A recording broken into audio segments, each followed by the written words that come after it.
సర్వకృపానిధివైన మా తండ్రి, నీకే స్తోత్రాలు స్తోత్రాలు స్తోత్రాలు స్తోత్రాలు స్తోత్రాలు స్తోత్రాలు స్తోత్రాలు స్తోత్రాలు స్తోత్రాలు. మా మంచి కాపరి నీకే వందనాలు వందనాలు వందనాలు వందనాలు వందనాలు వందనాలు వందనాలు వందనాలు వందనాలు వందనాలు. శ్రీమంతుడా నీకే స్తుతి స్తుతి స్తుతి స్తుతి స్తుతి స్తుతి స్తుతి స్తుతి స్తుతి స్తుతి స్తుతి స్తుతి. సర్వకృపానిధివైన మా తండ్రి నీకే వందనాలు వందనాలు వందనాలు వందనాలు వందనాలు. యేసయ్యా నీకే స్తోత్రం స్తోత్రం స్తోత్రం స్తోత్రం స్తోత్రం స్తోత్రం స్తోత్రం స్తోత్రం స్తోత్రం.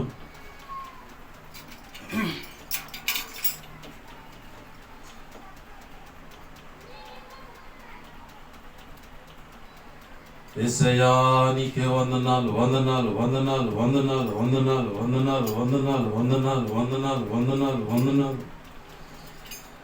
నా కన్నుల కన్నీరు తుడచిన యేసయ్యకే యేసయ్యకే ఆరాధన ఆరాధన ఆరాధన ఆరాధన. నా కన్నుల కన్నీరు తుడచిన యేసయ్యకే యేసయ్యకే ఆరాధన ఆరాధన ఆరాధన ఆరాధన ఆరాధన ఆరాధన ఆరాధన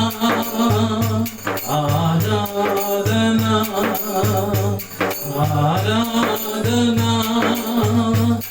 ఆరాధన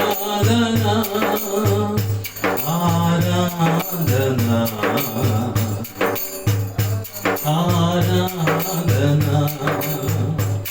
ఆరాధన ఆరాధన. నా కన్నుల కన్నీరు తుడచిన యేసయ్యకే యేసయ్యకే ఆరాధన ఆరాధన ఆరాధన ఆరాధన.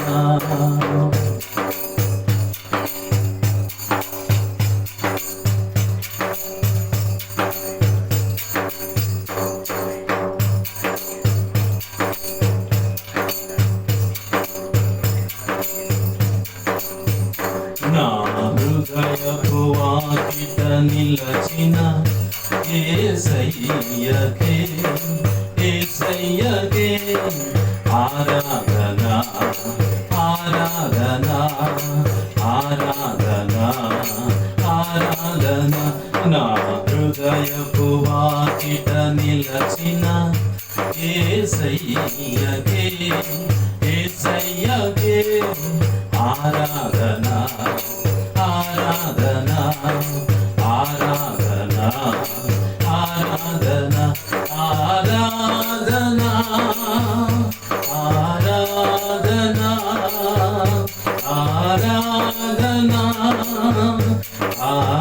ఆరాధన ఆరాధన ఆరాధన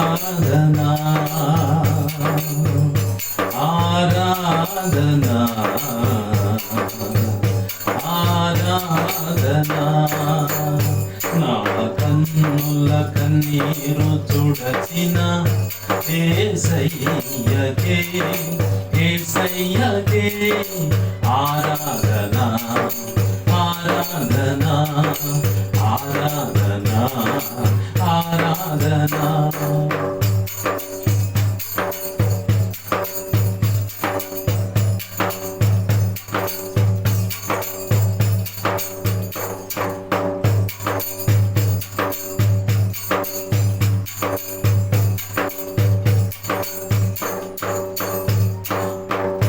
తన వాక్యముతో నన్ను నింపిన యేసయ్యకే యేసయ్యకే ఆరాధన ఆరాధన ఆరాధన ఆరాధన. తన వాక్యముతో నన్ను నింపిన యేసయ్యకే యేసయ్యకే ఆరాధన ఆరాధన ఆరాధన ఆరాధన ఆరాధన ఆరాధన ఆరాధన ఆరాధన ఆరాధన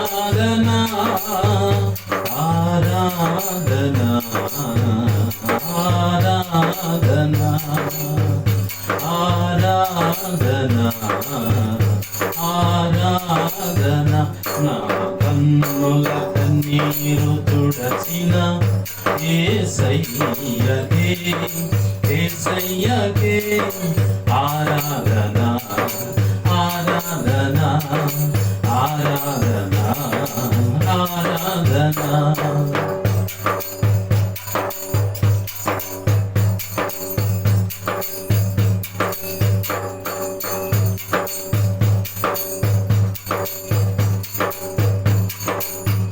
తన రక్తముతో నన్ను కడిగిన యేసయ్యకే యేసయ్యకే ఆరాధన ఆరాధన ఆరాధన ఆరాధన తన రక్తముతో నన్ను కడిగిన యేసయ్యకే యేసయ్యకే ఆరాధన ఆరాధన ఆరాధన ఆరాధన ఆరాధన ఆరాధన ఆరాధన ఆరాధన ఆరాధన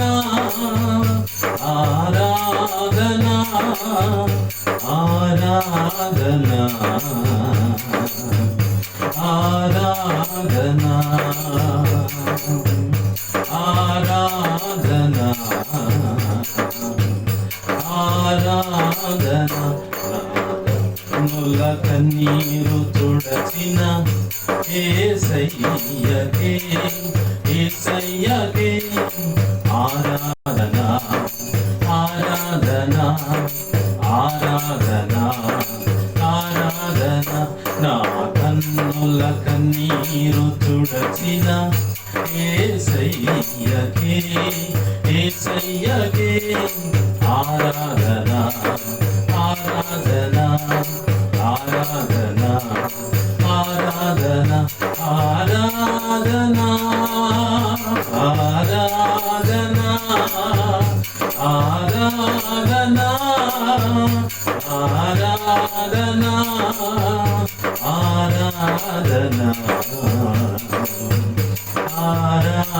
ఆరాధన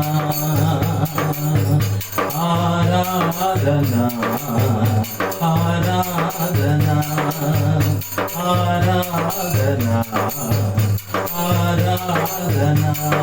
ఆరాధన ఆరాధన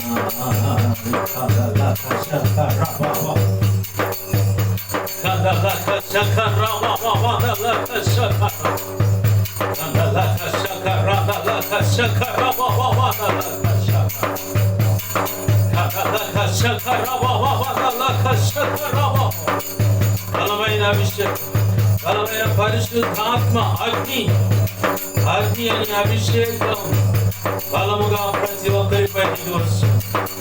అగ్ని చేత పెదాలు కాల్చబడుతున్నాయి, అంతరంగం కాల్చబడుతుంది, ఉజ్జీవింపబడుతున్నాయి. గొప్ప ఉజ్జీవం సంఘంలో, గొప్ప ఉజ్జీవం సార్వత్రిక సంఘంలో, గొప్ప ఉజ్జీవం ప్రతి దైవజనుల ఉజ్జీవం, ప్రతి దైవజనురాలు ఉజ్జీవం, ప్రతి సంఘ పెద్దలు, పరిచారకులు, విశ్వాసులు గొప్ప ఉజ్జీవం, గొప్ప ఉజ్జీవం కనులారా చూడబోతున్నారు. విస్తారముగా ఆత్మల రక్షణ పంట కోయబడబోతున్నారు. దేవుని యొక్క పని ఘనంగా జరగబోతున్నారు. సార్వత్రిక సంఘ సంస్కరణ పని శరవేగంగా జరగబోతుంది. ప్రభు రాకడ సమీపమైన, ప్రభు రాకడ సమీపమైనను ఆయన పనివారు కావాలి, ఆయన పనివారు కావాలని నిన్ను ప్రత్యేకంగా కోరుకున్నాడు. నిన్ను ప్రత్యేకంగా పిలుస్తున్నాడు. ఆ సత్యం కొరకు ఆ సర్వ సంపూర్ణ సత్యం అందరికీ తెలియపరచడం కోసం సార్వత్రిక సంఘ సంస్కరణ పని విషయమై ప్రత్యేకంగా నేను ఒక యవనస్తురాలుగా దేవుడు కోరుకున్నాడు. నిన్ను పిలుస్తున్నాడు. ఒక యవనస్తుడిగా నిన్ను కోరుకున్నాడు. ఆయన నిన్ను పిలుస్తున్నాడు. నిన్ను మధ్య వయస్సులో ఉన్నారు కదా, వృద్ధుని కదా అని దిగులు చెందొద్దు. నేనేం చేయగలనని అనవద్దు.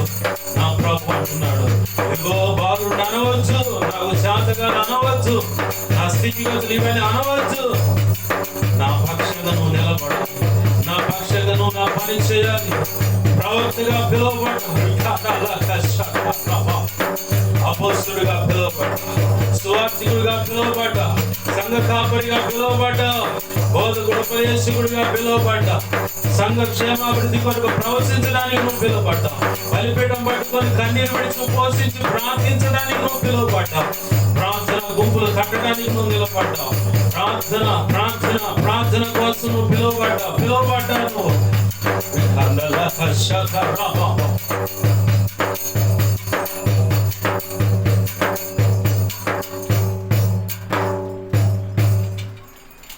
నా కన్నుల కన్నీరు తుడచిన యేసయ్యకే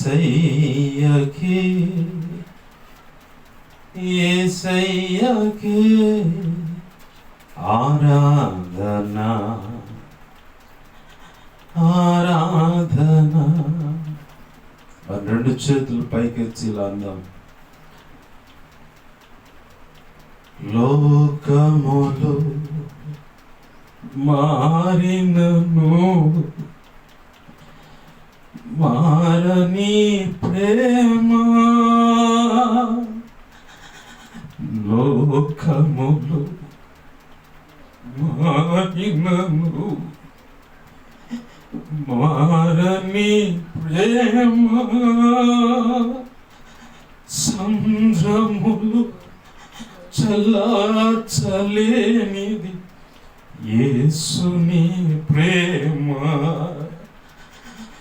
ఈ సంద్రములు చల్లార్చలేనిది యేసుని ప్రేమ. ప్రేమ యేసుని ప్రేమ, ప్రేమ ఉన్నత ప్రేమ, ప్రేమ యేసుని ప్రేమ, ప్రేమ ఉన్నత ప్రేమ. తల్లి బిడ్డను మరచినను మరువని ప్రేమ,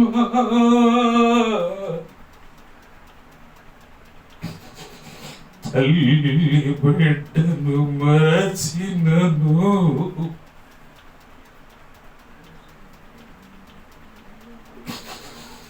మరువని ప్రేమ,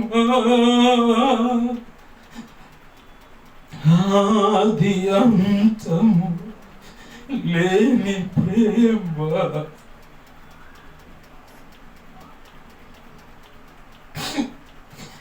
అవునయ్యా, ఆది అంతము లేనిది ప్రేమ.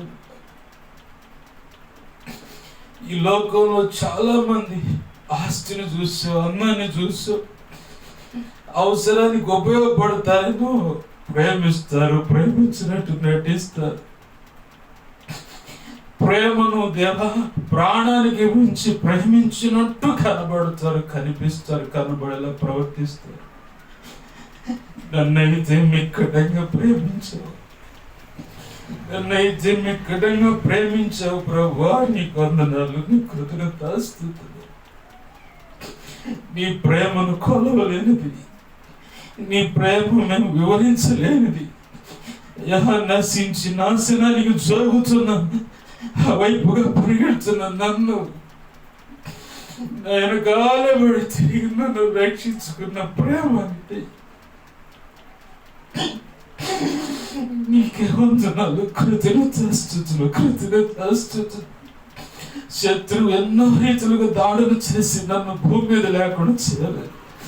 నీ సంకల్పమే నెరవేర్చబడకుండా మట్టిగా మార్చాలని ఎన్నోసార్లు రక్షణ పొందక ముందు, రక్షణ పొందిన తర్వాత, సేవకు వచ్చిన తర్వాత శతవిధవాని ప్రయత్నాలన్నీ విఫలము చేసి కాచి కాపాడుకుంది నీ ప్రేమ. లేకపోతే ఎప్పుడో దేవా మట్టిగా మారిపోయాడు. లోకములు మారినను మారని ప్రేమ సముద్రములు చల్లార్చలేనిది యేసుని ప్రేమ.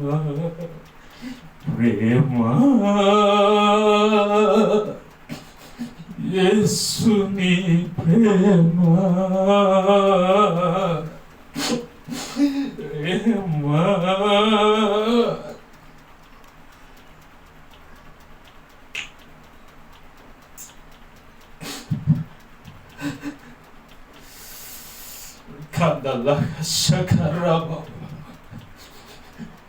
దుష్టుని చేత ప్రేరేపించబడి కఠినమైన బలులు మొక్కుబడి, ఈ అల్పుడు చచ్చిపోతే బాగుండని చావాలని ఆశ్చర్యపడు చిల్లంగి బాలమడు చాతబడు క్షుద్రపులు వసీకరణ విగ్రహాలు ఎదుట కుల గృహ దేవతలు దేవుడు ఎదుట మానక ఇప్పటికీ ధూపాలని ఆ ఇంజక్షన్ వాసన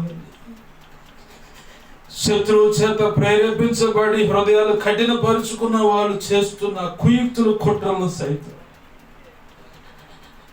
వారు ఊహించని ఖర్చు వాళ్ళకు పెట్టారు. వారు ఊహించని కాపుదల భద్రత నాకు పెట్టావు, నా కుటుంబానికి ఇచ్చావు. నీ కృపను బట్టి మేము క్షేమంగా ఉన్నాం. అదే నీ ఉన్నతమైన ప్రేమ.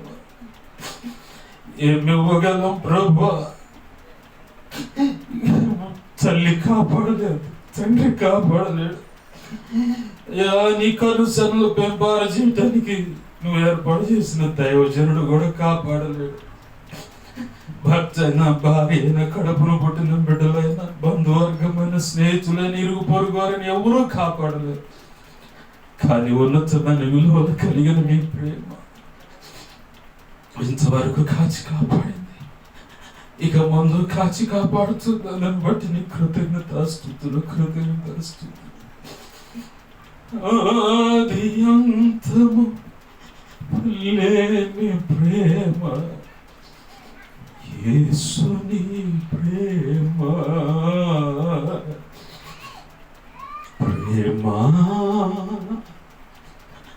యేసుని ప్రేమ,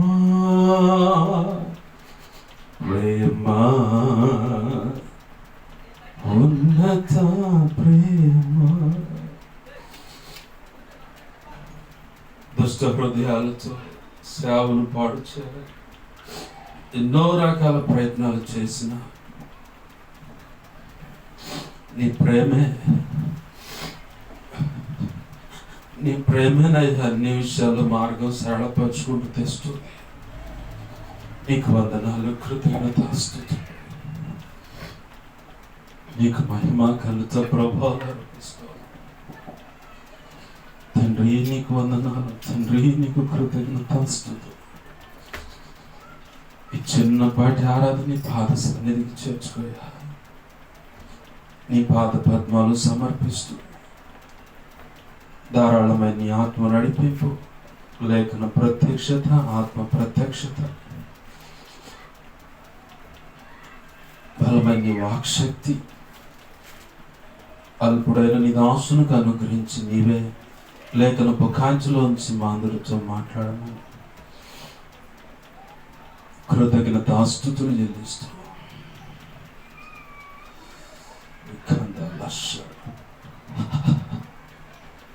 యేసు నామంలోని ఆరాధన మీ పాద పద్మను సమర్పిస్తున్నాం మా తండ్రి. ఆమేన్, ఆమేన్, ఆమేన్.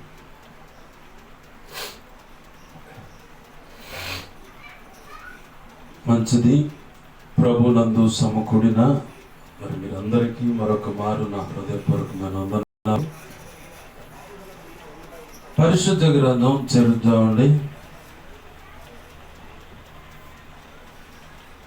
మొదటి కొరింథీయులకు మొట్టమొదటిసారి రాసిన పత్రిక అపోస్తుడైన పౌలు కొరింథీయులకు రాసిన మొదటి పత్రిక 10వ అధ్యాయము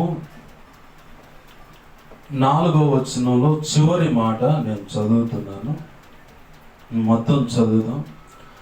అందరూ ఆత్మ సంబంధమైన ఒకే పానము చేసిరి, ఏలయనగా తమ్మును వెంబడించిన ఆత్మ సంబంధమైన బండలోనిది త్రాగిరి, ఆ బండ క్రీస్తే. చిన్న మాట ప్రార్థన చేసుకుందాం. ప్రేమగల మా తండ్రి, నీకు వందనాలు, కృతజ్ఞతాస్తుతులు. మీరు ఇచ్చిన లేఖనాన్ని విరవండి, లేఖనము చాటున మాకు అవసరమైన నీ శ్రేష్టమైన నీ మనసులో ఉన్న ఉద్దేశాలన్నీ బయటకు తెచ్చి మాతో మీరు సూటిగా తేటగా స్పష్టంగా మాట్లాడమని బతిమలాడుతున్నాను. నీ ఉపదేశాన్ని అటగించాలని ప్రయత్నం చేస్తున్నా అది దుష్టుడైనా వాడి దూతలు, చీకటి, అంధకార శక్తులు ఇత్యాదికి ఏవైనా అడ్డుపడుతున్నా ఈ లోక సంబంధమైన గృహ కుల దేవతలు, దేవుళ్ళు అనబడి ఇంకా ప్రమాదకరమైన ఏమైనా ఉండొచ్చు, మాకే తెలియదు. కానీ వాటన్నిటినీ ఈ అల్పుడికి నీవు ఇచ్చిన అధికారం చొప్పున యేసు నామములో బంధిస్తున్నాను, లయపరుస్తున్నాను. మా చుట్టూ నీవే అగ్ని ప్రాకారమై ఉండి నీలో మమ్మల్ని దాచిపెట్టు.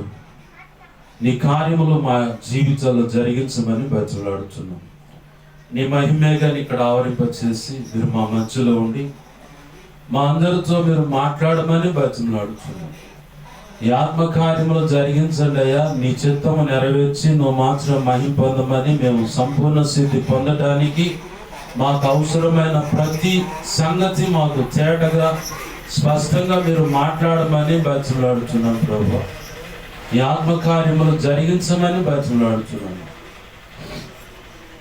నీ పక్షం వహించిన నేను బలహీనుడను, నా సమస్త అవిధేయతల అతిక్రమ దోషాలు ఆజ్ఞాతిక్రమాలు క్షమించి నీ శిలువ రక్తంతో నన్ను కడిగి పవిత్రపరిచి పరిశుద్ధాత్మగ్నిలోని పుటమే శుద్ధ సువర్ణంగా మార్చు. పరలో శుద్ధ సువర్ణ తైలు నాపై ఇంకను గొప్పగా ఉంచి నీవే ప్రతి ఒక్కరితో మాట్లాడమని బతిమలాడుతూ యేసయ్య ఉన్నత అనంత శక్తిగల నామున అడిగి వేడుకో ప్రార్థించి సమస్తం పొందుకొని లేఖనాన్ని బట్టి నీ కృతజ్ఞతాస్తుతులు చెల్లించి నన్ను మమ్మల్ని ఉపదేశానికి అప్పచెప్పుకున్నాం మా తండ్రి. Amen, amen, amen. మంచిది. సమకూడిన ఈ శబ్దాంతరాల ద్వారా వింటున్నా, ఈ వీడియో ద్వారా వింటున్నా, ఇక ముందు వినబోతున్నా ప్రతి ఒక్కరికి ప్రభు అయిన యేసుక్రీస్తు వారి పేరట నా హృదయపూర్వకమైన వందనాలు. అందరికీ వందనాలు. ప్రభునందు ప్రియమైన దేవుని బిడ్డలారా, మొట్టమొదటిగా కొన్ని విషయాలు క్లియర్ చేయాలని నేను ఆశపడుతున్నాను పరిశుద్ధాత్మ ప్రేరణ చేత. పరిశుద్ధమైన శరీరము, రక్తము తీసుకునే సమయంలో ప్రతి ఒక్కరు గమనించాల్సింది ఏంటంటే, మా అబ్బాయి అవసరం ఇది, మా ఆయన అవసరం ఇది, మా ఆయన మారాలి, నా కుటుంబంలో పరిస్థితులు ఇవి, మాకు ఇన్ని అప్పులు ఉన్నాయి, మాకు ఈ సమస్య ఉంది. ఇవన్నీ ఆయన ముందు గుర్తు చేయడానికి కాదు నువ్వు ప్రభు యొక్క శరీరము, రక్తము తీసుకునేది. ఎందుకు అవన్నీ గుర్తు చేసే సమయం వేరొకటి ఉంది. వేరొక సందర్భంలో వీళ్ళ ఆతృత ఏంటంటే, ఇక నేను మందిరానికి రాను, ఇప్పుడే మందిరానికి వస్తాను కాబట్టి, మళ్ళీ వచ్చేది ఎప్పుడో ఆదివారం కాబట్టి, ఈ లోపల నాకున్న ఈ కొద్ది సమయాన్ని ఈ సమస్యలు ఏకారు అంటే ఆయన ముందు వరుసగా పెడితే, ఏకారు అంటే వరుసగా పెట్టడం, అలా వరుసగా పెడితే ఇక నా దేవుడు వింటాడు, ఇక నా సమస్య క్లియర్ అవుతుంది అనుకుంటారు. వాస్తవానికి ఇది ప్రతి సంఘంలో ఆ స్థానిక సంఘ సేవకుడు చెప్పవలసిన విషయం. కొంతమందికి చెప్పినా ఏమి లక్ష్య పెట్టరు. వాళ్ళ ధోరణి వాళ్ళది. వాళ్ళు చెప్పాలనుకున్న దేవునికి, అయ్యా మా అప్పులు ఇన్ని, మాకు ఇన్ని తెప్పలు ఉన్నాయి, మా సమస్యలు ఇవి, మా ఆయన ఇట్టుండు, మా అబ్బాయి మాట వింటలేదు, మా కోడలు అట్ట, మా అల్లుడు ఇట్ట, మా కూతురు పెద్దమ్మాయి ఇట్ట, రెండో అమ్మాయి ఇట్ట, కొడుకు ఇలా చేస్తాడు, కోడలు మనం సంచారం పెట్టి ఈ గోల పెడుతూ ఉంటారు.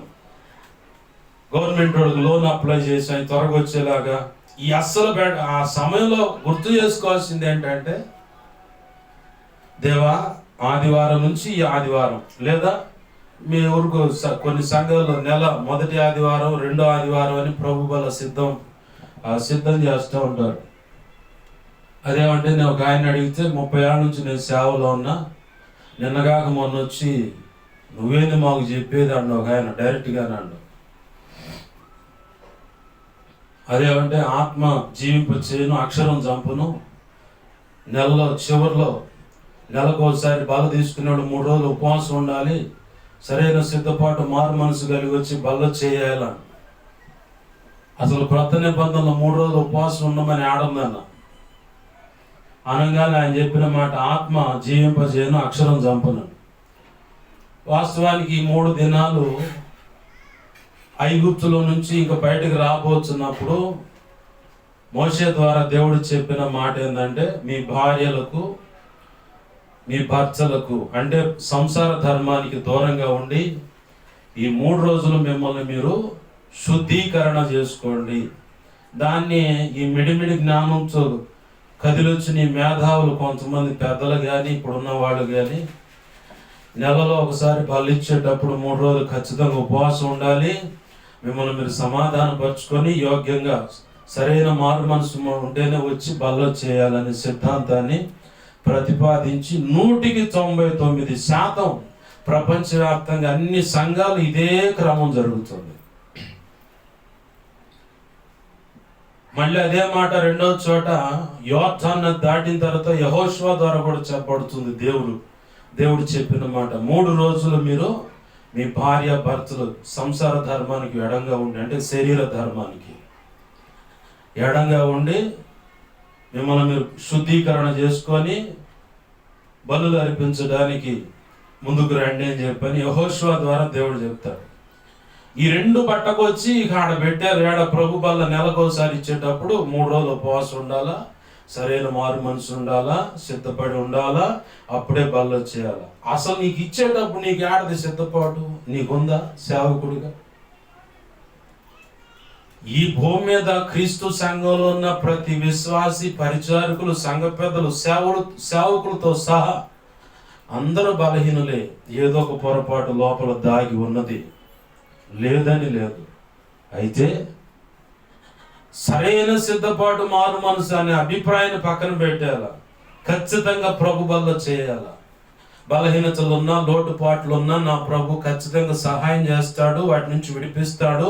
పరిశుద్ధాత్మ ద్వారా నీకు ఆ జయం వస్తుంది. ఆ బలహీనత మీద, ఆ తాగుడి మీద, సిగరెట్ మీద, ఆ విమల అనే దాని మీద, అన్నిటి మీద ఒకడు ఉంటాడు దుర్మార్గంగా బ్రతకడానికి తెగించి. అవి అడ్డు పెట్టుకొని ప్రభు బలకు రావడానికి, ఎందుకంటే వీడు బరి తెగించి తిరగాలి కాబట్టి. మా పల్లెటూరులో ఆంబోతుని ఒక దాన్ని వదులుతారు ఊరి మీద, అచ్చోసిన ఆంబోతు అంటారు దాన్ని. ఎవడన్నా గాలి కట్టినా సిగరెట్, కైని, గుటకాలు, మందు అని తిరిగాడు, వాడిని అదే మాట పిలుస్తారు మా పల్లెటూరులో. అచ్చోసిన ఆంబోతు తిరిగినాడు, తిరుగుతుండేడు అని చెప్పాను. వీడు అట్ట తిరగాలనుకుండా కాబట్టి ఆ కారణాలు చూపించి నాకు ఈ బలహీనత ఉంది కాబట్టి బల్ల తీసుకోవడం రాను.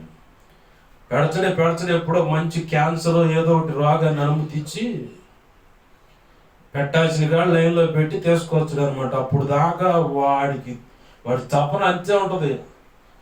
ఆడకూతురికైనా మగోడికైనా ఖచ్చితంగా ప్రభు బల్ల చేయాల. బల్ల తీసుకున్న, రక్షణ తీసుకున్న నీవు, ఇది సగటు సంఘ కాపరి చెప్పవలసిన పని. నడిపింపు ఇవ్వాలి వాళ్ళకి. ఆ తలంపులు, ఊహలు, ఆలోచనలు బట్టి జరిగిన పొరపాట్లు కళ్ళ ద్వారా చూసిన వాటిని పొరపాట్లు, నోటి మాటల వల్ల, చేతల వల్ల, హృదయంలో పుట్టిన, మనసులో పుట్టిన తప్పుడు అభిప్రాయాలు. కొంతమంది హృదయం నిండా, మనసు నిండా పగ, ప్రతీకారాలు పెట్టుకొని మరి ప్రభువులకు వచ్చారు. దైవజనుడు ఎంత చెబుతున్నా కానీ అస్సలు వాటిని వదిలిపెట్టరుగా. ఆ సంచులు ఉండాల లోపల. నిత్య నరకానికి అయ్యాక తీసుకుపోయేది, తీసుకుపోవాలి వరస పెట్టి అయ్యాన్ని. ఈయన కాళ్ళతో వేసిన వ్యతిరేకమైన అడుగులు, నీకు నచ్చనివి చేసినవి ప్రతిదీ ప్రభు ఒప్పుకుంటూ నన్ను క్షమించని ఈ నడిపింపు దైవజనుడు ఇవ్వాలి, వాళ్ళకు గుర్తు చేయాలి. నేను పెరిగిన ఆ పెంపకంలో నాకు తెలిసింది అందరికి తెలియాలనే ఇలా బాటంగా చెప్తా ఉన్నాను. కొంతమంది అనుకునే అభిప్రాయం ఏంటంటే వీళ్ళు ఒక్కళ్ళేగా ఉంది, ఎవరు చెబుతున్నారని. మరి మీ దైవజనుడు చెప్పట్లేదు, నువ్వు సరైన రీతిగా బల్లో చేయట్లేదు. ఆ సరైన రీతిగా బల్లో వేయకపోవడానికి కారణాన్ని బట్టి నీకు నచ్చినట్టుగా విచ్చలవిడిగా నువ్వైనా, నీ భర్త అయినా, నీ పిల్లలైనా అటుపడితే తిరుగుతున్నారు, ఎలా పడితే అలా బ్రతుకుతున్నారు. సరైన రీతిగా నడిపింపిస్తే కరెక్ట్గా వస్తాయి అన్ని బళ్ళు. తేడా పడితే దరు వేయాల్సిన కాడ వేస్తాడు దేవుడు, లైన్లో పట్టుకొస్తాడు. అసలు నడిపింపే సరిగా నువ్వు ఇవ్వకపోతే వాళ్ళు ఎక్కడో పోయి నేర్చుకుంటారు. కందాకే రాణి యొక్క ధనాగారంపై ఉన్న అధికారి నపుంసకుడు యెషయా గ్రంథం చదువుతా ఉన్నాడు. దేవుడు పిలుపును ఆత్మచేత తీసుకొని వెళ్ళిపోయి ఆ రథాన్ని ఆపి, రథం ఎక్కిన తర్వాత అడుగుతున్నావు, చదువుతుంది నీకు అర్థమవుతుంది అంటే అక్కడ ఏమన్నాడు అతను, ఆ నపుంసకుడు ఏమన్నాడు, దారి చూపించేవాడు నాకు లేకపోతే ఇది ఎట్ట అర్థమవుతాయా? దారి చూపించడానికే సేవకుడుగా నిన్ను సంఘ కాపరిగా పెట్టాడు. నీకే దారి తెలియకపోతే వాళ్ళకేం దారి చూపిస్తావు? ఏదన్నా చెబితేనేమో నిన్నగాక మొన్న వచ్చండి ఈ పడుతాయి మరి 30 ఏళ్ళు, 40 ఏళ్ళు, 20 ఏళ్ళ నుంచి, 10 ఏళ్ళ నుంచి ఉండి ఎరగదీసింది ఏంది, పెగిలించింది ఏంది, ఆత్మను రక్షించింది ఏంది. నాకు చిన్న పిల్లగాడు వచ్చి చెప్పినా నేను దిద్దుకుంటా, సరి చేసుకుంటా, నేర్చుకుంటా. అలాగనే నేను దైవజనుల దగ్గర శిష్యరికం చేస్తున్నాను, నేర్చుకుంటున్నాను ఇప్పటికి కూడా. రెండవది, దైవజనుడి ద్వారా కొన్ని విషయాలు చెప్పబడతాయి. అది ఎక్కువ శాతం బైబిల్ గ్రంథ చరిత్రలో ప్రవక్త ద్వారా చెప్పబడ్డాయి. ఎవరి ద్వారా? ప్రవక్త ద్వారా చెప్పబడ్డాయి. ఎలీషా 2 రాజులు 8వ అధ్యాయంలో కనపడుతుంది సందర్భం. 12-11 వచనాల కాడ ఒక వ్యక్తిని చూసి పడబడ కన్నీళ్లు గార్చాడు. నాకు కూడా వచ్చింది అట్లాంటి అనుభవం. ఆ వ్యక్తికి జరగబోయేది లేదంటే ఆ వ్యక్తి చేయబోయేది నాకు అర్థమైనప్పుడు నేను కూడా కళ్ళ నిండా కన్నీళ్లు తీసుకొని ఏడ్చిన రోజులు ఉన్నాయి. సేవకుడు అతను వ్యతిరేకంగా నడుస్తున్న దాన్ని బట్టి ఆ పతనవ స్థితి, దేవుని ఉగ్రతను నేను నా ఆలోచనలో తెచ్చుకున్నప్పుడు భయంకరంగా ఏడ్చాను. నేను భయంకరంగా, అయ్యో ఇంత ఘోరమైన శిక్ష వస్తుంది, ఇలా కాబోతుంది. అక్కడ చూడండి, ఎలీషా అంటున్నాడు, ఎలీషా కన్నీళ్లు విడుచుట చూసి ఆ పక్కనున్న అతను అడుగుతున్నాడు, ఏలినవాడా? హజయేల్ అనే వ్యక్తిని చూసి ఎలీషా కన్నీళ్లు విడుస్తున్నాడు. హజయేల్ అనేవాడిని చూసి హజయేల్ అంటున్నాడు, ఏలినవాడ ఎందుకు కన్నీళ్లు విడుస్తున్నావు అంటే, నీ ద్వారా జరగబోతున్న పెను విపత్తును నేను ముందుగా చూసి ఎరిగిన వాడనై, నా ద్వారా నా పొరపాటు అంటే అక్కడ ఆయన చేయబోయేది, ఆ హజయేల్ అనేవాడు చేయబోయేది మొత్తం స్పష్టంగా చెప్తా ఉన్నాడు. అలాగే 2 పేజీలు యువతలకు చెప్పండి. ఎలీషాకు మరణకరమైన రోగం వచ్చిందని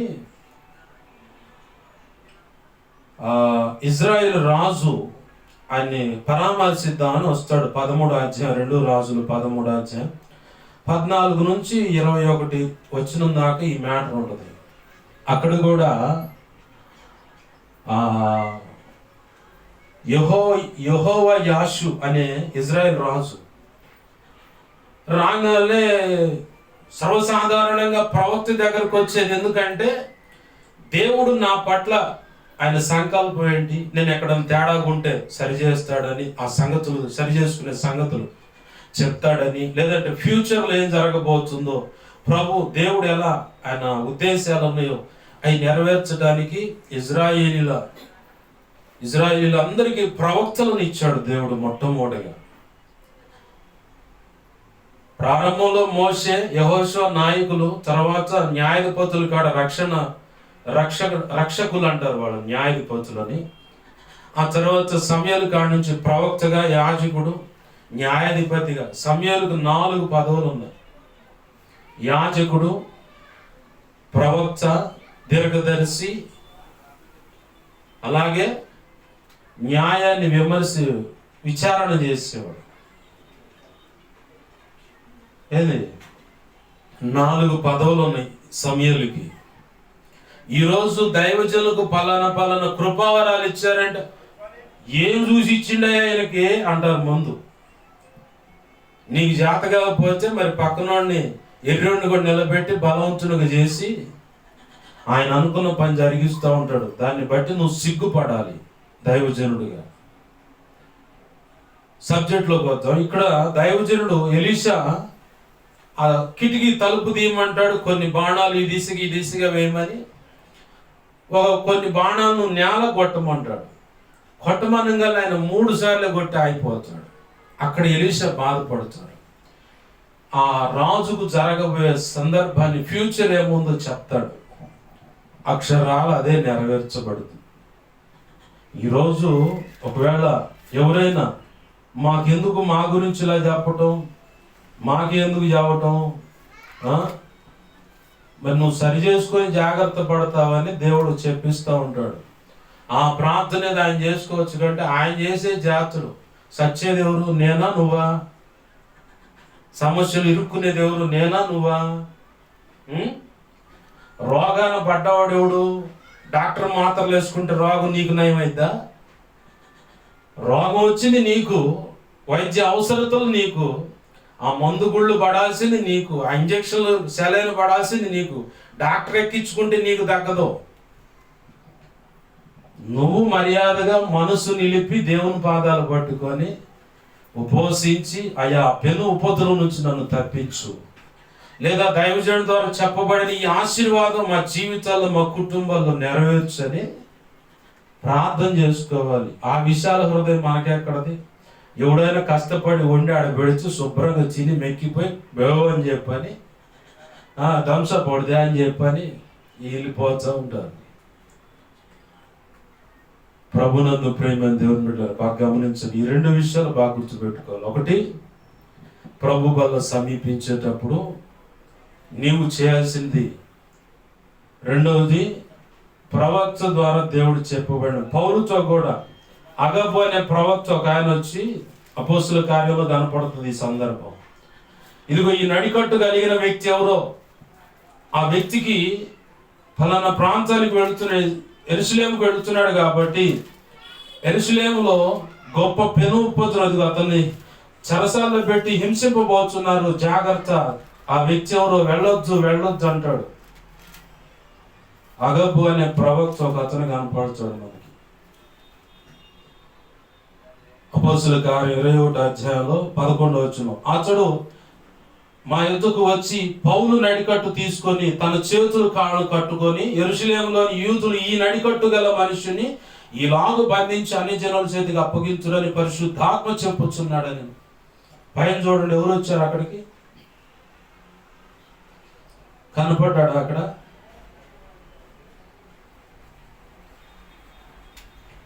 ప్రభునందు ప్రియమైన దేవుని బిడ్డలారా గమనించండి. జరగబోయే విషయాన్ని అగబు అని ఒక ప్రవక్త 10వ వచనం చూడండి. యోదయ నుండి వచ్చాను, దేవునికి మహిమ కలుగును గాక. హల్లెలూయా. పాత నిబంధన కాలమైన క్రొత్త నిబంధన కాలంలో అయినా ప్రవక్త ద్వారా జరగబోతున్న గతంలో నువ్వు చేసిన అన్ని తెలియపరచడం అయింది. ఇవి ఉన్నాయి. ఇప్పుడు కొంతమంది మేధావులు, అపోస్తులు లేరు అన్ని జనుల్లో కానీ. పౌలేమో అన్ని జనులకు, పేతురేమో కామన్గా అందరికీ అపోస్తుడు, అన్యులకు ప్రత్యేకంగా ఒక అపోస్తుడు ఉన్నాడు, పౌలు లాంటి. అలాంటి అభిషేకం కలిగిన అపోస్తులు ఇప్పుడు కూడా ఉన్నారు. ప్రవక్తలు ఉన్నారు, సువార్తికులు ఉన్నారు, సంఘ కాపరులు ఉన్నారు, బోధకులు ఉన్నారు, ఉపదేశకులు ఉన్నారు. వీళ్ళందరి ద్వారా జరిగే పని సంఘము క్షేమాభివృద్ధి పొందడానికి, వీళ్ళందరి ద్వారా అందే ఉపదేశం సగటు మనిషి క్రీస్తు యేసు సంపూర్ణతకు సమానమైన సంపూర్ణత, ఆధ్యాత్మిక క్షేమాభివృద్ధి కలగటానికి వీళ్ళు ఇవ్వబడ్డారు. మనుషులకు ఇవ్వబడిన, మనుషులుగా ప్రతిపాదించబడిన కృపావరాలు అనే ఈవి అంటే కానుక అని అర్థం. కానుకలు వీళ్ళు లేరు అని చెప్పని కొంతమంది మేధావులు చెబుతూ ఉంటారు. వాళ్ళు ఆల్రెడీ పోయి ప్రకటన గ్రంథంలో యెజబెల్ అని ఒక దురాత్మను నీ ఉండనిచ్చుచున్నావు అని చెప్పాడు కదా ప్రకటన గ్రంథంలో ఒక సంఘం గురించి. అక్కడ చిక్కారు. 2వ అధ్యాయము 20వ వచనంలో చూడండి, 21.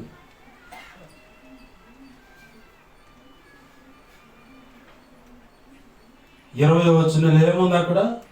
తాను ప్రవక్తనని చెప్పుకొనుచున్న యెజబెల్ అను స్త్రీని ఉండనిచ్చుచున్నావు, అది జారత్వం చేయుటకు, విగ్రహములకు బలిచ్చిన వాటిని చినుటకును, అది నా దాసులకు బోధించుచు వారిని మోసపరుచుచున్నది.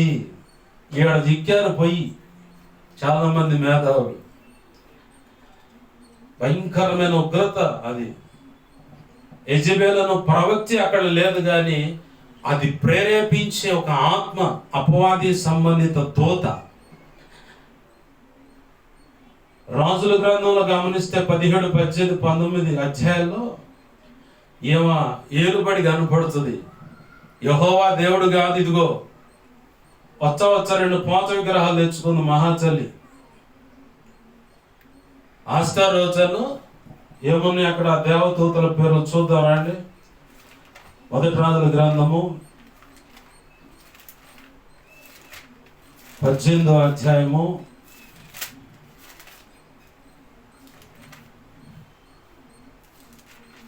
18 నుంచి చూడండి. యెజబెలు పోషించుచున్న బయలు దేవత ప్రవక్తలు, ఆషేరాదేవి ప్రవక్తలు. బయలు దేవత అని ఒక దాన్ని తెచ్చుకుంది, ఆషేరా అనే దేవి అని ఒక దేవదూతని, ఒక బొమ్మను తెచ్చుకుంది, పోత విగ్రహం అది. ఇక ఇది తెచ్చుకొని ఆ రెండింటిని పెట్టుకొని ఇక వాటికి మొక్కమని మొదలు పెట్టింది ఆ తల్లి. విచిత్రం ఏంటంటే దేవుని మందిరంలో ఉన్నటువంటి కానుకల, అక్కడ బొక్కసం అని ఉంటుంది, అది కానుకల పెట్టె అర్థం. ఆ కానుక పెట్టెలో నుంచి డబ్బులు తీసి 400 ప్లస్ 450 850 మంది ప్రవక్తలకి జీతాలు ఇచ్చి మరి పోషించి, మీరందరిని జనాన్ని ఇటు మలచండి, ఇటు మలపండి అని. ఈ అంచె దినాల్లో కూడా ఆ ఆత్మ కొన్ని సంఘాల్లో కొంతమంది దైవజనుల మీద, కొంతమంది విశ్వాసుల మీద, పరిచారకుల మీద, సంఘ పెద్దల మీద పనిచేస్తూ ఉంది. మనకు నిన్న చెప్తా ఉన్నాడు దేవుడు, ఇంట్లోనేమో విగ్రహారాధన, మళ్ళీ సంఘ పెద్ద, మళ్ళీ సంఘంలో సేవ. ఏమది శాపగ్రస్తంగా దేవునికి ఉగ్రత తెచ్చుకోవడం తప్ప కుటుంబం మీదకి.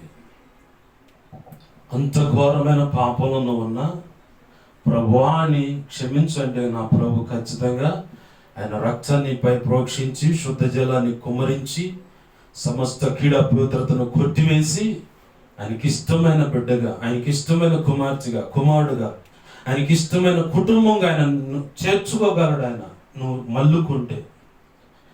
లేదు మొండిగా అట్నే పడిపోయావా, 3 లేదా 4 తరాలు ఆ శాపం ఒక తల్లిగా ఒక తండ్రిగా నువ్వు చేసిన దాన్ని బట్టి నీ పిల్లలు అనుభవిస్తారు. నీ కడుపును పుట్టిన ఇప్పుడున్న బిడ్డలైనా అలాగనే బ్రతికితే వాళ్ళని బట్టి 3 లేదా 4 తరాలు. మనం సంతానం అలానే బ్రతికిన వాళ్ళని బట్టి 3 లేదా 4 తరాలు. అకౌంటింగ్ పెరుగుతూ ఉంటుంది. జాగ్రత్త. ప్రభు కృప వేడుకొని, కనికరమును కోరుకొని ఆయన వైపు తిరిగితే నువ్వు అంగీకరించబడతావు, ఆశీర్వదించబడతావు. మంచిది. సబ్జెక్ట్లోకి వద్దాం. చదువుకున్న మూలవాక్యం ఏంటి?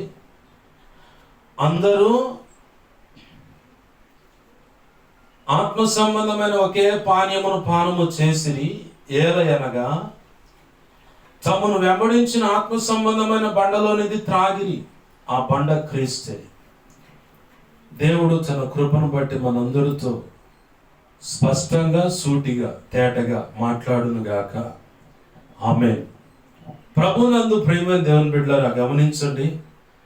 చెప్పబడిన సంగతులు నమస్కరించి సరి చేసుకొని అంగీకరిస్తే ధన్యులు. ప్రభు అంటున్నాడు, ఆ బండ క్రీస్తే. ఎక్కడ ఉదంతం ఇదంతా? ఎర్ర సముద్రం దాటారు ఇజ్రాయేలీలు. అరణ్యయాత్ర మొదలైంది. ఓ చోటుకు రాగానే దాహం అన్నారు. అయ్యా, మంచినీళ్ళు అవుతుంది, దప్పిక అవుతుంది. మరి ఏంటి సహాయం? దాహం అన్నా, దప్పిక అవుతున్నాయి, మంచినీళ్ళు అవుతున్నాయి. 3 పర్యాయ పదాలు ఒకటే అర్థం వస్తాయి. ఏంది? అయ్యా, మరి మా సంగతి ఏంది అంటలా? ఎరా మోసే, మమ్మల్ని చంపడానికి తెచ్చావా నీళ్లు లేకుండా అని అంటున్నారు. అయినా మోసే తను తగ్గించుకొని దేవుని పాదాలు పట్టుకొని, అయ్యా ఏం సంగతి అంటే, నీ ఎదురు కనపడుతున్న బండను నీ చేతిలో ఉన్న కర్రతో కొట్టు అన్నాడు. సరే ప్రభు అని చెప్పని ఆ బండను కొట్టగా ఇజ్రాయేలు సర్వ సమాజం అంటే ఇంచుమించుగా 30 లక్షల మంది అని బైబిల్ పండితులు అంచనా. 30 లక్షల మంది తాగటానికి నీళ్ళు ఇచ్చింది ఆ బండ. అలాగే వాళ్ళ పశు సంపద అంతా తాగటానికి కూడా వాళ్ళు ఉన్నంత కాలం అక్కడ ఆ బండలో నుంచి వచ్చిన నీళ్ళే తాగి జీవనాన్ని గడిపారు. ఆమేన్, హల్లెలూయా. అయితే మనము క్రీస్తు అనే బండ ఏంటది? వాస్తవానికి క్రీస్తు అనే బండ యేసు తన స్వరక్తం ఇచ్చి శరీరం అంతా నాగల చాళ్ళ వల్ల దున్నబడేలా చేసుకొని ఆ కలువరి శిలువలో తన ప్రాణాన్ని పెట్టి యాగమైనటువంటి ఆ యాగము ద్వారా సంపాదించినదే సంఘం. ఈ సంఘము క్రీస్తు అంటే వాక్యం. యోహాను సువార్త 1వ అధ్యాయంలో కనపడుతుంది. అలాగే ఆదికాండం 1వ అధ్యాయంలోనే కనపడుతుంది. ఆది యందు వాక్యం ఉండెను, వాక్యము దేవుడై ఉండెను, ఆ వాక్యమైన వాడు కృపా సత్య సంపూర్ణుడుగా మన మధ్యలోకి వచ్చి ఉండెను. అయితే లోకం ఆయన ఎరగకుండెను, ఆయన ఎరిగిన వారు వెలిగింపబడినని లేఖనం సాక్ష్యం ఇస్తుంది. వాక్యము మీద ఆనాడు ప్రజలంతా వాక్యం మీద కట్టబడ్డారు. వాక్యం అనే నీటి ద్వారా దాహార్తి ఆ దప్పికను తీర్చుకున్నారు. ప్రస్తుతం చాలా మంది ఇదే పనిలో ఉన్నారు. కొంతమంది అయితే ఆ వాక్యం అనే ఆ జలాన్ని తాగటానికి ఇష్టపడని వారు ఉన్నారు. ఏదో సంఘాలకు వెళుతూ దైవజనుడు కంటి తుడుపుగా సంఘానికి సంఖ్య కనపడాలి, లేకపోతే ఆయన ఇంటికి వస్తాడు, ఎందుకు రాలేదని అడుగుతాడు, ఏదో సమాధానం చెప్పాలి, లేదంటే అబద్ధం ఆడాలి. అక్కడ పని చేస్తుంది మనస్సాక్షి. వాక్యం విన్నారు కదా, ఏంటమ్మా నిన్న ఆదివారం చెప్పిన వాక్యం అంటే ఏమో ఎవరు గుర్తుంది? సరే, గురువారమో లేదా బుధవారమో శుక్రవారమో శనివారం ఇట్లా క్రమాలు ఉంటాయి. ఈ పై లైన్లో ఒక అన్న ఉన్నాడు. అసలు ఆ అన్న నిరీక్షణ చూస్తే నేను చాలా సంతోషిస్తా. ఇక మంగళవారమో శుక్రవారమో శనివారం ఎన్నో ఉన్నాయి క్రమాలు. అన్న మాత్రం ఎవరు వినకపోయినా వదిలిపెట్టకుండా చెబుతానే ఉంటాడు. నాకు చాలా సంతోషం, నన్ను నేను తొంగి చూసుకుని. ఎందుకంటే నేను కూడా ఒంటరి పోరాటమేగా. ఎవరు వినకపోయినా చెప్పాలనుకున్న దేవుడు చెప్పిస్తూ ఉంటాడు. తీసుకోకపోతే వాళ్ళు నష్టపోయేది, తీసుకుంటే వాళ్ళు అదృష్టవంతులు. ఏం చెప్పామంటే ఏమో ఎవరికి తెలుసు, ఎవరు కూర్చుంది. మాకున్న గోళ్ళు మాకు సరిపోతుంది. ఏం పాస్ గారు నిన్న ఆదివారం ఏ వాక్యం చెప్పండి, నీకు గుర్తుందా చెప్పు, నీకు గుర్తుందా అని అడుగుతారు కొంతమంది తెలివిగల విశ్వాసులు.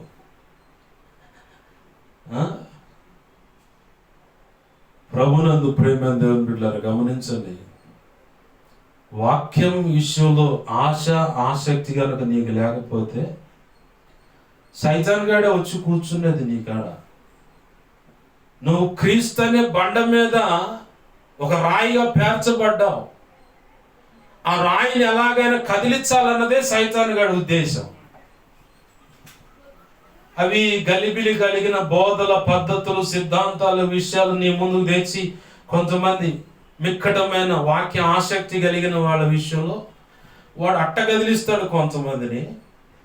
మరికొంతమందినేమో ఇహలోక సంబంధమైన ఇతి బాధలు, అంటే ఈ లోకంలో మా ఆయనకు బాగోలేదు, మా ఆయన పరిస్థితి ఇది, నా భార్య, నా భర్త, ఆ పిల్లలు, కుటుంబం, అప్పులు, ఆ ఉద్యోగం, వ్యాపారం సరిగా లేదు, ఏందో ఈ బ్రతుకులు అని చెప్పని ఏడేడ మళ్ళా గుల్లాలు పడేలాగా చేస్తున్నాడు.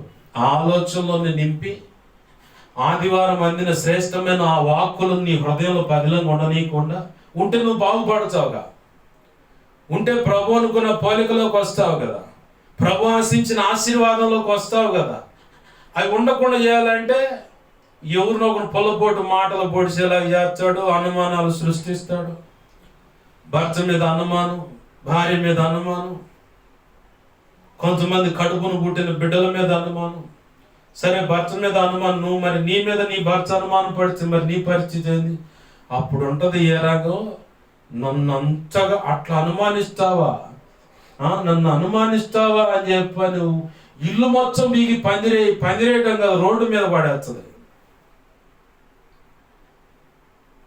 నువ్వు ఎవరి కోసం పోతున్నావు, నువ్వు అలా అలా సిద్ధపడి అలా అని చెప్పని అడిగితే ఏమైంది?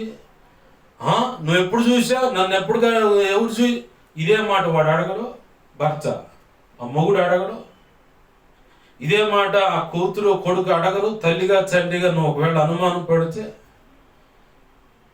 ఇది నిజమా అన్నవాడు స్టార్టింగ్లో మన మూల పిక్చర్లైన ఆదాము, క్షమించండి, అవ్వమ్మ దగ్గర మరేం చేస్తావు, కనే పద్ధతి ఆమె పెట్టాడు. ఇక ఆమె పోలికలో ఒకటి మాత్రం మన రక్తంలో ఆ బీజం అట్నే పడుకుంటూ వస్తానే ఉంది. ఎవడో ఏదో కానుకోవచ్చో సొల్లు మాటలు చెప్పగానే, లేదు నువ్వు కన్నులారే ఆమె చూసావో వాళ్ళతో సరసాలు ఆడటం, సరదాగా ఉండటం. అరే రే రే రే రే సైతాన్ గడి తెచ్చిపెట్టే తగాదులు, పచ్చగా ఉన్న కాపురాలను పాడు చేయటం. ఒకవేళ చేసుకోబోయే పిల్లగాడి విషయంలో ఎవడో ఏదో చెప్పకొస్తాడు, చెప్పగానే అది నమ్మినే కదా, అప్పటికప్పుడే కాంక్రీట్ వేస్తారు. అదేందో మరి చిత్రం. లేకపోతే ఒక అమ్మాయిని పెళ్లి భారీగా ఎంచారు, ఆ అమ్మాయి విషయంలో ఏదో చెప్పగా వెంటనే వేస్తారు concrete. Nagarjuna cement, KCP cement, concrete cement, డ్యాములు కట్టిన సిమెంట్ అన్నట్టు వెంటనే కట్టేస్తారు. మరి ఆ బిడ్జి, ఆ వారది ఆడ నుంచి వస్తాయో ఆలోచనలు ఏం పత్తి కట్టు. ఆగి ప్రభు పాదాలు పట్టుకున్నాయా, పలానా వ్యక్తి విషయంలో నా భర్తగా అనుకుంటున్నారు, మరి అతను విషయంలో ఎవరో ఏదో చెప్పారని అంటున్నారు, అది వాస్తవా కాదని దేవుని అడిగితే ఆయన కరెక్ట్ చెబుతుడుగా. అయ్యా నా భార్యగా పలానా అమ్మాయిని ఎంచారు అంటున్నారు, మరి ఆ అమ్మాయిని పెళ్లి భార్యగా మరి ఆ అమ్మాయి విషయంలో ఈ మాటలు వింటున్నాను, మరి ఏందని నీలో వాక్యం ఉంటే, వాక్యపు అవగాహన ఉంటే ఖచ్చితంగా దేవుని పాద సన్నిధికి వెళ్ళిపోయి, ప్రభువా నీలాంటి పుకార్లు వింటున్నాను. ఏం ఉండవు అక్కడ. పుకార్ అంటే ఉత్త గాలి వార్తలు అన్నమాట, ఏం ఉండదు. మరి ఇలా అంటున్నాను, పరిస్థితి ఏంది ప్రభు అని ఆయన అడిగివా? అబ్బే మనం అడగంగా, ఎందుకంటే వీడు చెప్పిన మాట కరెక్ట్. మరి దేవా ఆ వ్యక్తిని, ఆమెను లేదా అతన్ని నా భార్యగా నేను ఎంచుకోవడం నీ చిత్తమా కాదని మాత్రం పోయి అడుగుతూ దేవుణ్ణి, ఇలా గాలి వార్తలు వినపడ్డప్పుడు ఎందుకు అడగపోయి దేవునికి ఎందుకు అప్పజెప్పు? అంటే వీడు చెప్పింది లేదా ఏమి చెప్పిందే కరెక్ట్ అన్నమాట. ఇక దేవదూత, పాపం గబ్రియల్ దేవత ఆ రూపంలో వచ్చి నీకు చెప్తుంది. శాతనైతే సిగ్గుమాలిన దాన్ని ఏడ చూసి పోయి ప్రార్థన చేయని చెప్పని ఆ పనికి మాలింది చెప్పిన దానికి చెప్పాలా? లేదంటే నువ్వు పోయి ప్రార్థనలో దేవుని పాదాలు పట్టుకొని పెనుగులాడి, ఏందయ్యా నిజమేంటో చెప్పు అని చెప్పని అడిగితే ఆయన తేటగా చెప్తాడు ప్రతి విషయాన్ని. మనం అవి చెప్పం, అవి చెయ్యం. ఆ బుర్ర పట్టుకొని తిరుగుతాం, టెంగ్ టెంగ్ టెంగ్ టెంగ్ అంట. వాడినో లేదా శిలక జోస్యం చెబుతావు, త్వరా నీ జాతకం మామూలుగా లేదు, త్వరా అట్ట ద్వారా ఇట్టు ద్వారా అంటాడు. వాడు బతకటానికి నేర్చిన మాటల చేత వాడి దగ్గర పోయి నీ చెయ్యి చూపించు, ఏముంది నీ చేతిలో? ఎన్ఆర్ఐ హాస్పిటల్ వంట మాస్టర్ ఆ క్యాంటీన్లో నా చెయ్యి చూసి నువ్వు కోటీశ్వరుడు కదా, నేను వాస్తవాన్ని కోటీశ్వరుని, నాకు ఆ సంగతి తెలుసు అనుకున్నా. నేను నువ్వు చెప్పేదేమో కాదు, వాస్తవాన్ని నేను ఆస్తిపరంగా కోటీశ్వరుడే, ఏసయ్య పరంగా ఇంకా పెద్ద కోటీశ్వరుడు. ఆమేన్, హల్లెలూయా. నేను కోటీశ్వరుడే. మరి తినడానికి లేదు కంటే నా ప్రభు అనుమతించిన అనుభవాలు ఇవి. మరి నువ్వు ఆకలి దప్పులతో వచ్చి పాస్టర్ గారు మాకు జరగట్లేదని ఏముంది వేస్తున్నాము చూస్తాడంటే ఏమంటుంది? ఈ పనికి మనోడికి నా స్థితి చూస్తే నవ్వులాటకుందా, పోయి ఈ దరిద్రుడి దగ్గరకు వచ్చాను అనుకుంటా పోవచ్చు. నువ్వు ఆకలి దప్పులు, ఆ స్థితిగతులు, నిందలు, అవమానాలు, ఇరుకు, ఇబ్బంది, అన్ని పరిస్థితులు నీకు రుచి చూపించే తెచ్చి సేవలో నిలబెడతాడు. అవి చూడకుండా నిన్నేం తేడు. విశ్వాసంలో వేళ్ళనుకోవటం, నువ్వు ప్రార్థన చేస్తూనే ఉంటావు, సమాధానం రాదు. అయినా సరే బలంగా దేవుని పాదాలు పడుకు ప్రార్థన చేయడం నీకు నేర్పి, అలాంటి సిచ్యువేషన్లో ఉన్నవాడిని ఎదుటికి వచ్చినప్పుడు వాళ్ళకి ఇలా చేయని నువ్వు చూపించాలి. అందుకే కొన్ని అనుభవాలు నడిపిస్తూ ఉంటాడు దేవుడు. నన్ను కొట్టాల్సిన గాడి కొట్టి, పెట్టాల్సిన గాడి లైన్లో పెట్టి, ఇప్పుడు నేర్పాల్సిన విషయాలు నేర్పకుండా తెస్తా ఉన్నాడు ఆయన. దేవునికి మహిమ కలుగును గాక. హల్లెలూయా. వాక్యమే నా హృదయంలో లేకపోతే, వాక్యపు అవగాహనే నాకు లేకపోతే తుర్రమని వెళ్ళిపోతా. పిట్టను కనుక పట్టుకోవడానికి వచ్చినోడు చూసి పెట్టెగిరిపోయినట్టు నేను అట్నే వెళ్ళిపోతాను. మొట్టమొదటిగా నీవు వాక్యం అనే క్రీస్తు అనే బండ మీద నువ్వు నిలబడాలి స్థిరంగా.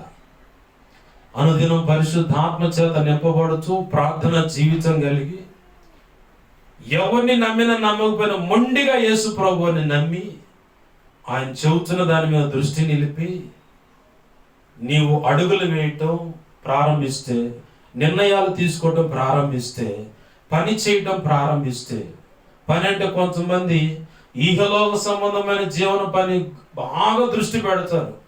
నీవు ఒకవేళ దేవుని సంకల్పంలో ఉండి దేవుని పనే చేయాలని ప్రభు నిర్ణయించినట్లయితే, నువ్వు ఏ ఉద్యోగం వెతుక్కున్నా, ఏ వ్యాపారం వెతుక్కున్నా, ఏ పని చేయాలనుకున్నా అన్నీ అగచాట్లే. చివరికి ఏడదాకా తీసుకుపోతాడంటే, నువ్వు మాటలేకపోతే నీ సాక్ష్యాన్ని కూడా పాడు చేస్తాడు, నీ పరిశుద్ధతను కూడా పాడు చేస్తాడు. జాయిస్ మేరీ అనే ఒక దైవజనురాలు ఉంది అదర్ కంట్రీస్లో. ముసుగేసుకోవటం స్త్రీకి గౌరవం కాబట్టి నేను ముసుగేసుకోను అని చెప్పని ఆమె క్షౌరం చేయించుకుంది. అంటే మొగాడిలాగా క్రాప్ చేయించుకోండి. యూట్యూబ్లో కొట్టండి, కనపడుతుంది ఆ తల్లి. జాయిస్ మేరీ. జాయ్ చెరియన్ వేరు, జాయిస్ మేరీ. జాయ్ చెరియన్ గారు కేరళ బ్రాహ్మిన్స్ తెగకు సంబంధించిన వ్యక్తి. హైదరాబాద్ రామాపురం ఏదో ఉంది, ఆ రామనగర్ అనే ప్రాంతంలో వాళ్ళ ఆ కులానికి సంబంధించిన వాళ్ళే ఆ సంఘంలో ఎక్కువ ఉంటారు. ఒక కుటుంబం వచ్చింది అక్కడికి, వాళ్ళ నాన్నగారు వాళ్ళు అలా స్ప్రెడ్ అయ్యారు అక్కడ. దేవునికి మహిమ కలుగును గాక. హల్లెలూయా. ఈ ఇద్దరి జీవితాల్లో రెండు దైవ చిత్తానికి వారు అడుగులు వేసిన దాన్ని బట్టి జరిగిన సంభవాలు ఉన్నాయి. ఒకటి, జాయిస్ మేరీ అనే అదర్ కంట్రీస్లో ఉన్న తల్లి తన కన్యత్వాన్ని కన్న తండ్రి పాడు చేసేలాగా అనుమతింపబడింది. ఆ సాక్ష్యం ఉంది, నేను చెప్పటం కాదు. అందుకే యూట్యూబ్లో కొట్టండి జాయిస్ మేరీ అని కొడితే టక్మని వస్తుంది అమ్మ పేపర్ వాళ్ళ అకౌంట్ అంతా. ఆమె సాక్ష్యం ఏంటంటే, ప్రభు పిలుస్తుంటే వినట్లా, ఆమెకు నచ్చినట్టు పరిగెత్తా ఉంది. చివరికి తన కన్న తండ్రి ఆమె మీద అఘాయిత్యం చేసేలాగా దేవుడు అనుమతిస్తే, అలాగా గాయపడ్డ హృదయంతో దేవుని దగ్గరకు వచ్చింది. ఈరోజు అనేకులు నిలబెడుతుంది. ఆమేన్, హల్లెలూయా. అంతదాకా బహుమాగను. జాయిస్ చెరియన్, జాయ్ అనే పేరు ఆమె పేరు, వాళ్ళ ఆయన పేరు చెరియన్. జాయ్ చెరియన్ గారు బ్యాంక్ ఎంప్లాయ్. దేవుడు తన పిలుపు, సేవ పిలుపు రమ్మంటే రాట్ల, ఇంట్లా లోపడచల్లా. నువ్వు నీ భర్తకు లోపడంటే మా ఆయనకు అసలు ఏం తెలియదు, వాడు మట్టి బుర్ర అన్నట్టుగా ఆయనకి ఏం తెలియదు ప్రభు అంటే, నువ్వు ఆయనకు లోపడితేనే నేను అభిషేకం ఇస్తాను అన్నాడు. అట్టుకొట్టి ఇటుకొట్టి ఎక్కడ పెట్టాలో ముళ్ళు అక్కడ పెట్టాడు. కన్న బిడ్డకు రోగానికి అనుమతించి మంచంలో పెట్టి అట్నే తీసుకున్నాను. అప్పుడు తన భర్తకు లోబడితే బలమైన అభిషేకం వచ్చి దేవుని సేవకు లోబడి దేవుని పనిలో కొనసాగుతుంది. ఇప్పుడు అనేక చోట్ల స్త్రీల మధ్యలో గొప్పగా వాడబడుతుంది. అలాగే సేవకులకు కూడా కౌన్సిలింగ్ అంటే కాన్ఫరెన్స్ సేవకుల సదస్సులో కూడా వాక్యం అందిస్తూ ఉంది. అక్కడ దాకా పోమాక ఇలా నేను చాలా మందిని చెప్పగలను.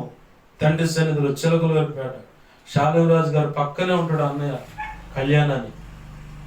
అన్న దేవుడు సేవకు పిలుచుంటే నన్ను చంపడలే, మా నాన్న వృద్ధాప్యంలో గట్టి ఆయన చంపేస్తాడు అనుకున్నాడు.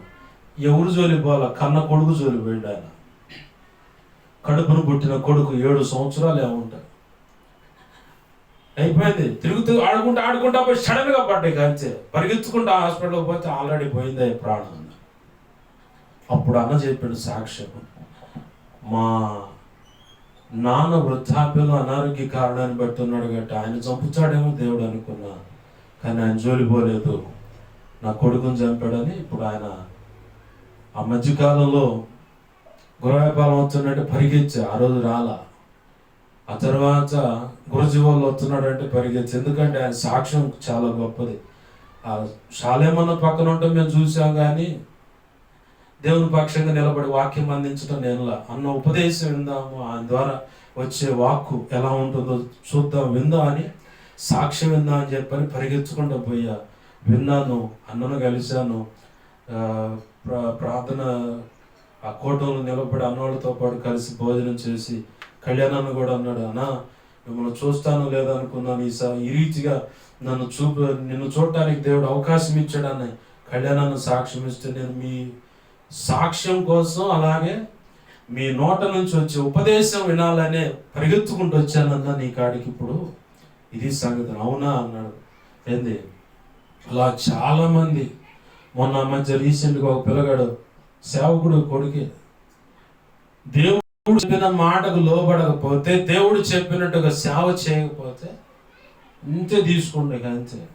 అందాకొద్దు. దేవుడు ఒకవేళ నిన్ను పిలిచాడా, నువ్వు ముప్పు తెప్పలు పడకముందే ఆయన చేతికి అప్పచెప్పుకుని జీవించాలి.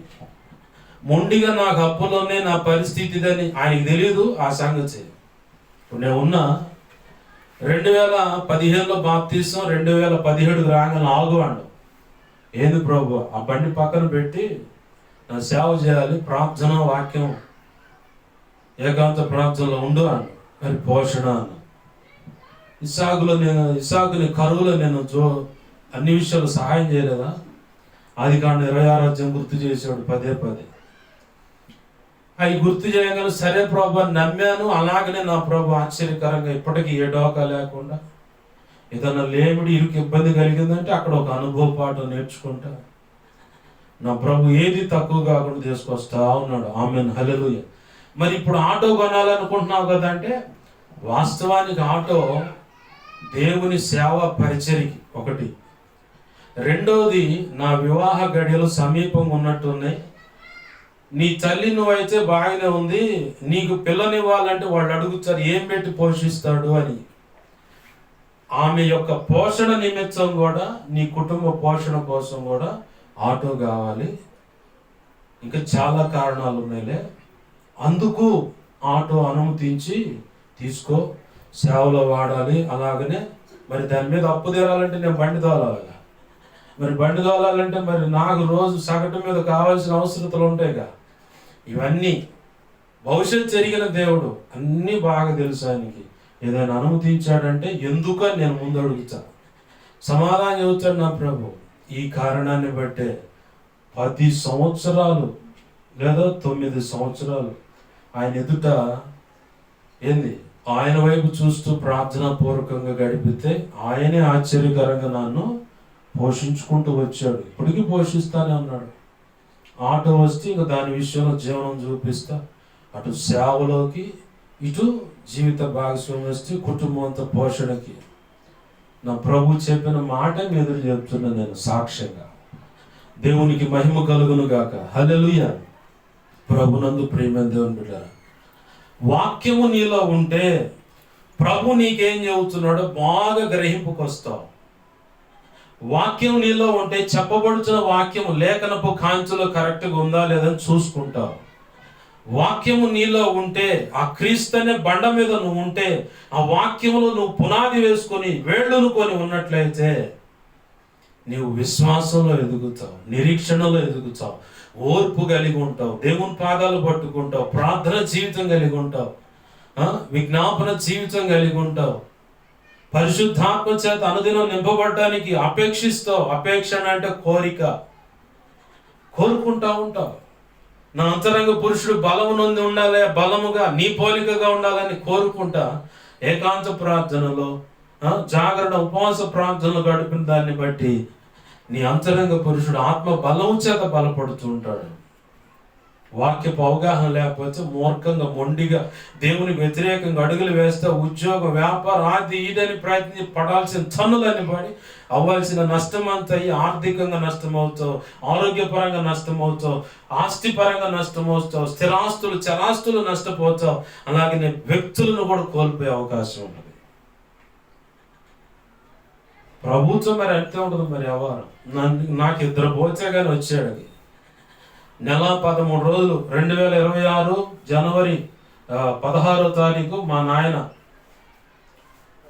క్షమించండి 2006 డిసెంబర్ 3వ తారీఖు మా తాతయ్య చనిపోయాడు. 2007 జనవరి 16న మా నాన్న చనిపోయాడు. లెక్కండి అక్కడికి ఇక్కడికి ఎన్ని రోజులు తేడా, నెల 13 రోజులు తేడా. ఈ మధ్య ఎల్టీ నగర్లో ఆదరణ కూడా జరిగితే అక్కడ 10 నిమిషాలు వాక్యం చేయడానికి అవకాశం ఇచ్చారు. నేను చెప్పా, నెల 13 రోజులు అంటే మా నాయన కోల్పోయానని చెప్పాను. ఆయన కోల్పోతే 2 సంవత్సరాలు ఏడ్చి ఈ పట్టణంలో ఉండి నా కన్నీళ్ళు ఎవరు కనపడకుండా 2 సంవత్సరాలు ఏడ్చాను. నేనేంది, నా బ్రతికేంది, ఎక్కడున్నాను, ఎక్కడికి వచ్చాను, ఇక్కడ ఈ పరిస్థితి ఏందని. ఆ తర్వాత ఇక ఆడవటం మానేసా. గుర్తొస్తే ఖచ్చితంగా ఏడుస్తాను. ఆ కొద్ది సమయం ఎదిరించుకుంటే అమ్మటిని లేచి భవిష్యత్తు విషయంలో ముందుకు అడుగులు వేయడానికి ప్రయత్నం చేస్తాను. రక్షణలోకి వచ్చిన తర్వాత ఇక దేవుని సేవ పరిస్థితులు అన్నీ అర్థమైన తర్వాత ఇక దావీదు అంటాడు కదా, తన కుమారుడు విషయం 7 రోజులు ఉపవాసించి ప్రార్థన చేసినప్పుడు వాడు చనిపోయాడని తెలియగానే, లోకులందరూ వెళ్ళే మార్గంలో నేను కూడా వెళ్తున్నా, నేను కూడా వెళ్ళాల్సిందే. చనిపోయే ముందు సొలొమోనుతో ఆ మాట అంటాడు. ఏంది, యాకోబు కూడా లోకులంతా వెళ్ళే మార్గంలో వెళ్తున్నాను అంటే మరణ దిశగా వెళ్ళిపోతున్నాడు. వాడు పోయాడు, వాడితో పాటు నేను కూడా పోవాల్సిందే అన్నాడు అక్కడ 2 సమూయేలు గ్రంథం 12వ అధ్యాయంలో. నేను అదే గుర్తు చేసుకున్నాను. అందరూ పోయారు, ఒకనాటికి నేను కూడా పోవాలా. పోయినోడి కోసం దిగులు పెట్టుకొని తిండి మోనుకొని ఇక అట్నే దిగులుగా కూర్చుంటే మనోవ్యాధి బట్టి ఇక మనకి టికెట్ కన్ఫర్మ్ అయిపోద్ది. అది కాదు దేవుడు కోరుకుంటుంది. ఈ ఆయుష్కాలం ఇచ్చావు ప్రభువా, ఈ ఆరోగ్యం ఇచ్చావయ్యా, ఈ కండల పుష్టి, సౌష్టం అంటే అందం, ఆ దేహ దారుఢ్యం అంటే అందం, సౌష్టం అంటే ఈ కండల యొక్క ఆకారం అన్నమాట. ఈ నాకు ఇచ్చావు, మరి నీ కొరకు ఖర్చు అవ్వాలి, అలాగని ఆశీర్వదించయ్యా, నీ పనిలో వాడటానికి కృపనివ్వయ్యా అని చెప్పని ఆయన పాదాలు పట్టుకోగలిగితే నువ్వు ధన్యుడు, ధన్యురాలు. ఇవన్నీ ఎప్పుడు అవగాహనకు వస్తుంది నీకంటే వాక్యం నీలో ఉంటే ఎన్ని అవగాహన వస్తుంది. ఈ వాక్యపు అవగాహన ఉండి కూడా ఇజ్రాయేల్ ప్రజలు మిశ్రిత జనాన్ని బట్టి, అంటే చుట్టుపక్కల ఉన్నవాడు చెప్పే మాటలు, ఆ పద్ధతులు చూసి దేవునికి వ్యతిరేకంగా సడిగి ఎంతమంది వచ్చారంట, 2020 23,000 మంది కూలిరి అంటే చచ్చారని అర్థం. 23,000 మంది సనగటం వల్ల. ఏం చేశాడు దేవుడు, ఏం చేశాడు, మాకేంది గచ్చి, మరి ఇంతకుముందు చేసిన మేలుకి ఏం చెబుతున్నావు నువ్వు? కనీసం సాక్ష్యం కూడా చెప్పలా నువ్వు, కృతజ్ఞతలు తెలపలా. సేవకుడిని పిలిచి ప్రార్థన పెట్టుకొని, అయ్యా నా జీవితంలో మా కుటుంబంలో ఈ మేలు చేసావు, కృతజ్ఞతలు అని చెప్పలా. ఒక్కొక్కటి ఇంటి ముందు కృతజ్ఞత కూడా పెట్టాలంటే పరువు పోయినట్టు పరిస్థితి ఆలోచిస్తారు. ఎందుకంటే వీడు మాయ వేసి ఇంకోటి ఉంది. వీడు విగ్రహారాధన అంతా బయటకు వచ్చుద్దని, విగ్రహారాధన మళ్ళీ ఒకవేళ కృతజ్ఞత కూటం పెట్టిన తర్వాత విగ్రహారాధన చేశారనుకో అని చెప్పని మొఖాన్ని వచ్చారని కృతజ్ఞత కూడా పెట్టడీడు, దొంగ సాక్షి అన్నమాట. దేవునికి అవమానాలు తెచ్చే బతుకులు అన్నమాట. సిగ్గు శివు నెత్తురు కాక ఉంటే మానవ బ్రతుకు అని, మనిషి జన్మనిచ్చాను, వాక్యం అనే బీజానికి నేను పుట్టానని చెప్పిన గ్రహింపు ఉంటే ఖచ్చితంగా కృతజ్ఞత కూటం పెట్టుకుంటా నేను నా కుటుంబం దేవునికి సాక్షులమని బాహాటంగా సాక్ష్యం ఇస్తాం. ఆమేన్. హల్లెలూయా, హల్లెలూయా, హల్లెలూయా. ప్రభునందు ప్రియమైన దేవుని బిడ్డలారా, నీకు రోషం కలగాల. యేసు ప్రభు వారి దగ్గర మేలు పొందుతున్నావు, యేసు ప్రభు వారి దగ్గర బాధ అనగానే కుటుంబం మొత్తం బాధ్యత. మరి అదే దేశం కలరా కనుక తగిలితే మొత్తం మొత్తం మొత్తం ఇంటిల్లో బాధ పోయి కూర్చుంటారు. కలరా వచ్చినోడు కనుక వరుస పెట్టి పోతారు. కలరా వచ్చే అట్నే పోతారు మందిరానికి. ఒక నంద్యాల సైడ్ వాళ్ళు చూస్తా, యాడికన్నా పోని వాడు కుటుంబం మొత్తం పొట్ట చట్ట పెట్టారు, కొట్లు మొత్తం సర్దుకొని ఒక గొలుసు అనమాట వరుస పడిపోతారు. వాళ్ళు రైల్వే స్టేషన్లో బస్ స్టాండ్లో పడుకోవడం చూడాలి. భలే చిత్రం. ఒకళ్ళ మీద ఒకడు వాళ్ళే పోవడం, ఆ సంచులన్నిటి మీద పడి భలే చిత్రం కూడా. ప్రభునందు ప్రియమైన దేవుని బిడ్డలారా, గమనించండి. నేను కోపాడతలేదు, కానీ దేవుడే సిగ్గుపడాల్సిన పరిస్థితి అనుకోని మరి ఆయనే అంత కోపంగా మాట్లాడుతున్నాడు. నేనైతే మౌనంగా చూస్తాను, నువ్వు ఎలా బ్రతుకుతున్నా చూస్తాను. ఆయన చెప్పిన దాన్ని బట్టి చెబుతా, వినకపోతే